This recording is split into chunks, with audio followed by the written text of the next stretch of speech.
So how then do we relate or integrate? How do we integrate this idea of science and Christianity? Does it fit together? How do you fit it together? Yeah. The word integration assumes you can integrate. There's some people already said they cannot be integrated. Earlier we talk about conflict, right? In conflict, as I said, naturalism says only what is given through sense data, only what we can touch, only what we can put in the lab is a reliable truth. And since Christianity deals with things spiritual, not only is it wrong, but to the extent the only reality we modern know is through the laboratory investigation. So there is a conflict, of course, that is also exemplified by the controversy about evolution and stuff like that. So more of that another time. So one approach is to say there's a conflict model. Then some people say, wow, can't handle this conflict, man. Let's have this independence model. Independence. Separate. Okay. Non-overlapping NOMA, non-overlapping magisterium. Okay. Meaning that science. Two different spheres. Two different spheres have nothing to do with another. Independent, not independent. There can be two independent spheres with something to do, but in this case, two independent spheres with which are independent from one another, each autonomous. So. Is that your view? That's not my view, of course. I think the problem is that if I want to hold on to the view as a Christian, I'm a Christian, and then cannot be a scientist. or rather as a scientist, I go to church, I check my brain out before I accept the church.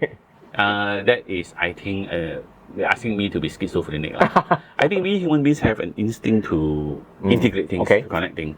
So independence solves us enable us to avoid issues by ignoring the other side.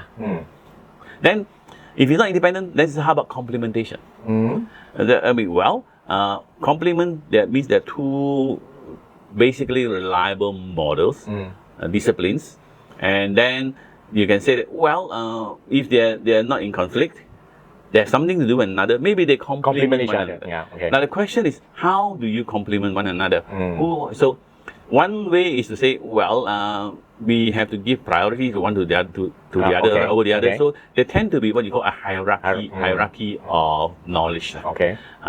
We can begin with the physical, then to the mental cognitive, and then to the spiritual. I see. Of course, this sounds good to the Christian. But then the other non-Christians say, what's the problem? You can compliment all you want. I'm not impressed. Who cares about looking to the sky for divine revelation if we can construct the explanation of reality ourselves? So complementation in that sense also depends on the person who wants to fill in what this complementation means. But for the Christian, I think that's a good start. By complementation, it's acceptable. There are insights from both disciplines.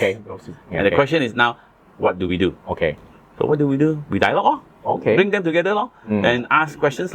So I think, and it's through the dialogue that we hope will get into integration. How to integrate? Actually, in a sense, science, as I've said, tends to be very focused in limited questions. Scientific, psychology can tell you about different psychological states, but it doesn't answer the deeper question of the holistic person. And furthermore, the origin of human responsibility. So basically, in that sense, I think Christianity comes in to force science to examine its own assumptions. Two things. It forces assumptions of epistemology. Explain first what epistemology means the theory of knowledge, the origin of knowledge, and how we justify certain knowledge claims to be reliable. That's one. Then, so that's the most important question, because scientists themselves philosophers of science dispute about the nature of science. Is there this thing called scientific realism, meaning that when we do science, we actually examining something really out there, or is science only a social construct? Because if science is changing, they cannot be permanent. We must have this mental construct all the time. Or if we can't answer all these questions, is science merely instrumental? We don't care. Does the number 9 actually exist in the eternal world? No, so long as 9 plus 2 equals 12, it helps us to solve problem. It's an instrumentalist view of science. What I want to say is, science, you ask the scientist in the laboratory, he cannot answer all these questions. Oh yeah, those are more philosophical. Yeah, why are my science why are my scientific perception reliable if there is no God? So I think the Christian forces the scientists to ask this deeper question. Why am I doing this at all? I think I have faith in my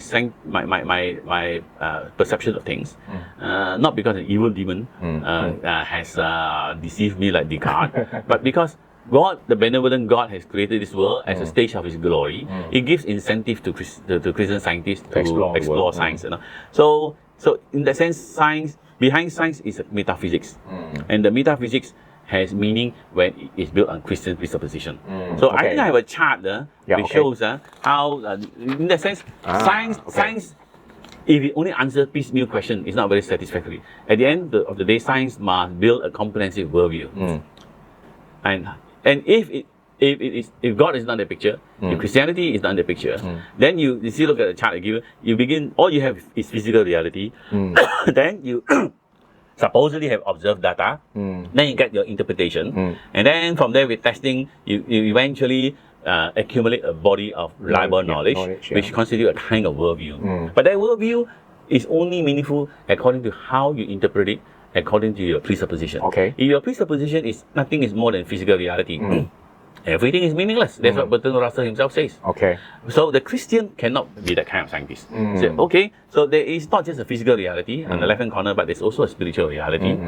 So we combine, as far as the Bible also gives references to it, what is observable data, what is the statement, relevant scriptural statement, and then see if, having combined them, we come up with a new hypothesis that is plausible, and open to testing, and then follow the same process like the atheistic science in the testing procedure.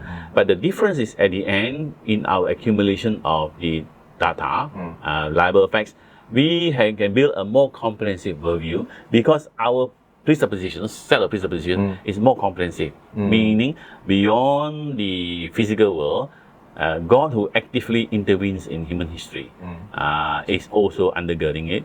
So I think only if you combine the normal scientific processes with the Christian understanding, metaphysical understanding of the world around us, can you come up with that kind of satisfactory worldview? I would say that. So scientists will always have to come to their project with presupposition, a worldview in their mind, right? It's inescapable. These are what they call background beliefs, control belief. So you would say that the Christian worldview provide a more realistic understanding of the physical world? Would that be a more holistic understanding of the physical world? Yeah. Now the scientists who, for example, scientists will say, I mean, Yuri Gagarin, the first Russian who went into space, say, I look at the space, I don't see any God, you know. If I were there, I'd say, Comrade Yuri, step out of the spaceship, you immediately see God. You know? So the scientist who insists that only what is true is measured by his instrument, I would say, it's like the fisherman who got to sea. His netting is a 3-inch netting wide. He said, nothing in the world is more than 3 inches because that's all he catches with his fishing net. So this kind of close-mindedness, and I think it's common sadly among scientists.